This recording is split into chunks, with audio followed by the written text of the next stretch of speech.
अच्छा, ये पवन सिंह का राजनीतिक दुख काहे नहीं खत्म होता? मैंने पवन जी को फोन किया और मैं बोला सुनो टिकट वापस करना नहीं। बोला अरे तो का करी, मेरा गाना बताओ कि मैंने गाया है कि पिया जनी जई यहाँ हो पूर्ववा जहाँ बंगलिनिया बस हो राम।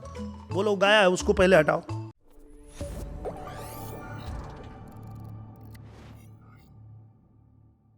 अच्छा, ये पवन सिंह का राजनीतिक दुख काहे नहीं खत्म होता? ये आप लोग क्यों, जितना बड़का भैया लोग हो, उनका टिकट कैंसिल करवा देते हो? अरे अब हमारे यहाँ कहे भाई, कहे कि हमको अनाउंसमेंट हो गया, सब हो गया, उसका कहे कि गंदा गाना गाते हो, और गंदा गाने के नाम पे चला गया, जबकि भैया लोग गाते थे गोरिया दगा दे गेल बंगाल और दुनिया भर का क्यों मारेला चकाचक गावत रहा। मैं ये बात खुद फोन करके बोला भैया आपको मैं बताता हूँ, फिर पवन जी मिलेंगे तो उनसे पूछिएगा। हाँ, वो हमसे कहे भाई कि मेरा मन था लड़ने के, यार मैं वहां तक गया था, फिर हमसे आखिर में कहे टिकट वापस कर दो। मैंने कहा कि मत करना, और तीनों भैया बीजेपी सांसद बने बैठे थे।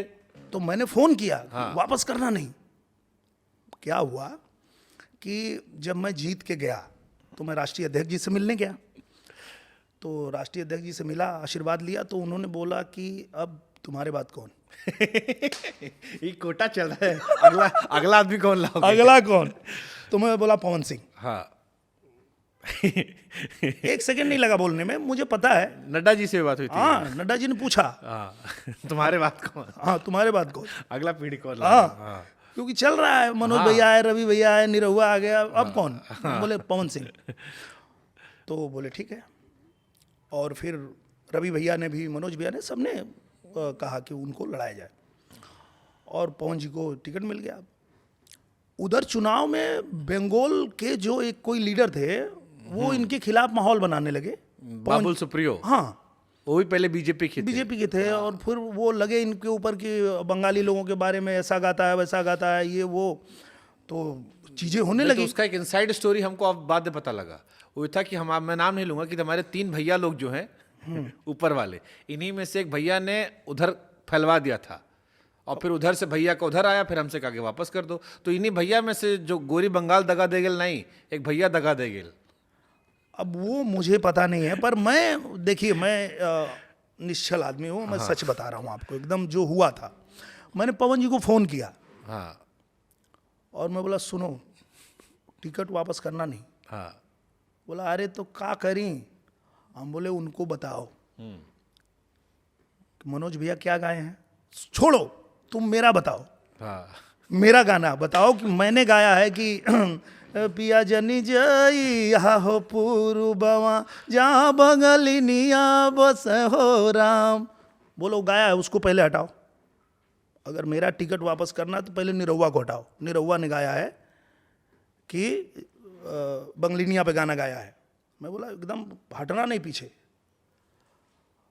पर अब क्या बोलें, उनके जो सलाहकार लोग हैं, जो उनके साथ में हैं, या जो भी उनके खिलाफ साजिश करने वाले लोग होंगे, जैसा आपने कहा कि उन्होंने ऐसा कहा, तो ऐसा हुआ होगा तो पता नहीं। मैं तो आज भी चाहता हूं। तो अब तो मान लो चलेगी दूसरी पार्टी में, फिर अब उनको इस टाइम बड़ा ऑफर चल रहा है बिहार चुनाव से। कहाँ चले गए? इधर उधर जा सकते हैं, वो बड़ा चर्चा चल रही 2 पार्टी से।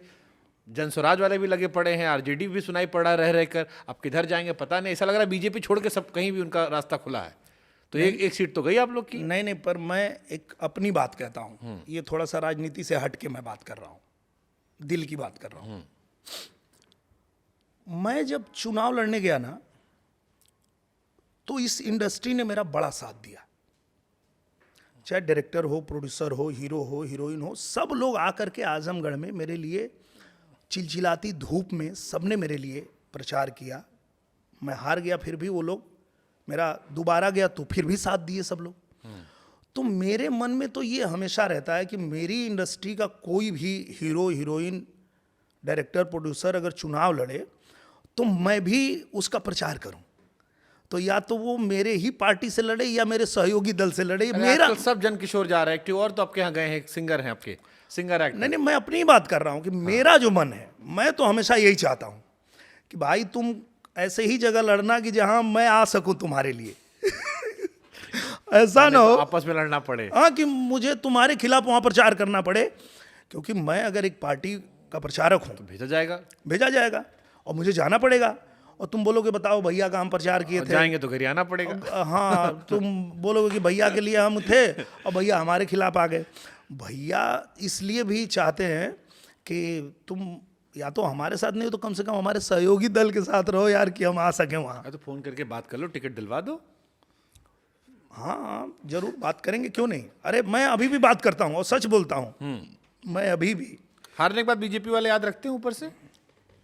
कोई फोन पकड़ करता है आपको बम्बई में अरे भैया, कि दिल्ली बम्बई रास्ता बहुत दूर है? अरे नहीं नहीं नहीं, आज भी ये बात देखी आपने, अच्छी बात कही।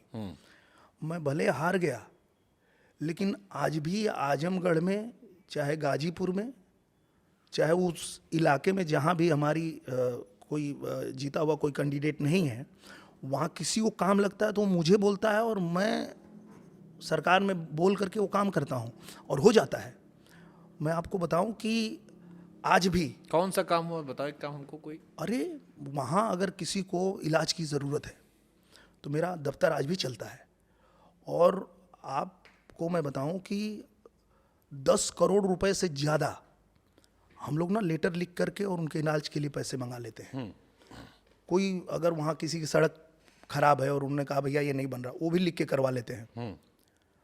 तो ऐसा नहीं है, आज भी जो काम होना है, और निश्चित रूप से प्रधानमंत्री जी भी, मुख्यमंत्री जी भी, या जितने भी कैबिनेट के मंत्री हैं, उनके पास अगर कोई भी पत्र हम लोग भेजते हैं तो उस पर तुरंत कार्रवाई होती है। ऐसा नहीं है कि हम नहीं जीते तो हमारा वहाँ कोई महत्व ही नहीं है, ऐसा नहीं है। हमसे किसी आपके चाहने वाले ने, क्योंकि हम जब भी किसी का इंटरव्यू करते हैं तो हमेशा एक पोस्ट डालते हैं कि क्या पूछा जाएगा। ओके। तो आपके नाम पर क्योंकि हजारों हमको सवाल आए थे, तो उसमें किसी आपके चाहने वाले ने हमसे एक चीज़ कहा, उसको पहले कंफर्म करते हैं फिर सवाल पूछेंगे।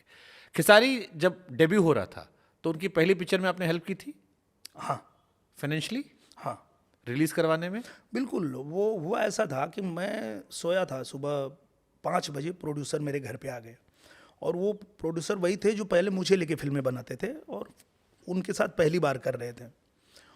तो फिल्म के रिलीज के समय ऐसा होता है कि आपने जो भी फिनेंस लिया हुआ है वो आप देंगे तो ही फिल्म रिलीज होगी। तो वो कर नहीं पा रहे थे, प्रोड्यूसर कर नहीं पा रहे थे, तो जिसने पैसा दिया था उसने कह दिया कि नहीं फिर रिलीज नहीं होगी। तो वो सुबह 5 बजे मेरे पास आए, मैं सोया था, जगह उठो उठो उठो। बोले कहा भाई भैया, चलो जल्दी चलो। बोले ब्रश व्रश कर, कुछ ना, चलो जल्दी कपड़ा पहना, हमारी फिल्म आज रिलीज होके वाला बा, ना लगी तो सब थिएटर में आग वाग लग जाएगी। और वो जो फाइनेंसर है वो फ्लाइट पकड़ने जा रहे हैं एयरपोर्ट, उनको एयरपोर्ट जाते जाते पकड़ना है। तो मैं बैठा गाड़ी में, फिर एयरपोर्ट तक जाते जाते बातें हुई कि क्या प्रॉब्लम हुआ है। तो 20-25 लाख रुपए का कुछ था इशू। तो मैं गया, मैं बोला आप चिंता मत करिए, इसकी गारंटी मैं लेता हूँ, ये नहीं देंगे तो मैं दे दूँगा, पर फिल्म रिलीज करिए। हाँ, तो ये लिखकर किसी ने मुझसे सवाल पूछा कि दिनेश जी से पूछेगा कि जब उनके प्रचार में खेसारी नहीं आए तो क्या उनको तकलीफ हुआ था इस बात को याद करते हुए? अब हमको नहीं पता इसका रियलिटी क्या है। हाँ, बट ऐसा कुछ हुआ था? पर बिल्कुल नहीं, वो आने को तैयार थे। मैंने बताया भी कि वो ऐसा कभी नहीं, अगर मैं उनको कभी बुलाया खेसारी जी को तो ऐसा नहीं कि मैं नहीं आऊँगा, वो रेडी थे। पवन जी खेल कर देते हैं, थोड़ा वो मस्ती कर देते हैं, वो मस्ती में जो है ये उधर से वायरल हुआ है। वो मस्ती कर देते हैं ना, क्या रहे ओकर का जरूरत बा। हम बोले अरे यार तीनों लोग चलेंगे वहाँ पे एक साथ में, अच्छा लगेगा। मर्दवा चला, हम आवता नहीं ना। तो इस तरह से हो जाता है, पर ऐसा नहीं है। तो ये अपने फैन को क्लियर कीजिए, आपके फैन बिल्कुल, को खेसारी मैं- जी को गलत सोच रहे हैं वो। नहीं। उनको भी पता लगना चाहिए खेसारी जी दिल के बढ़िया आदमी। फिर बहुत अच्छे आदमी हैं, खेसारी जी हैं, पवन जी हैं। देखिए मैं एक बात बताता हूँ कि बाहर से लोगों को सारी चीज़ें पता नहीं चलती है। चूँकि मैं इंडस्ट्री में हूँ तो मैं सब जानता हूँ, चाहे खेसारी जी हों, पवन जी हों, रवि जी हों, मनोज जी हों, या इंडस्ट्री का मेरे कोई डायरेक्टर हो, प्रोड्यूसर हो, छोटा से छोटा कलाकार हो, ये लोग ना किसी के भी लिए हमेशा खड़े रहते हैं।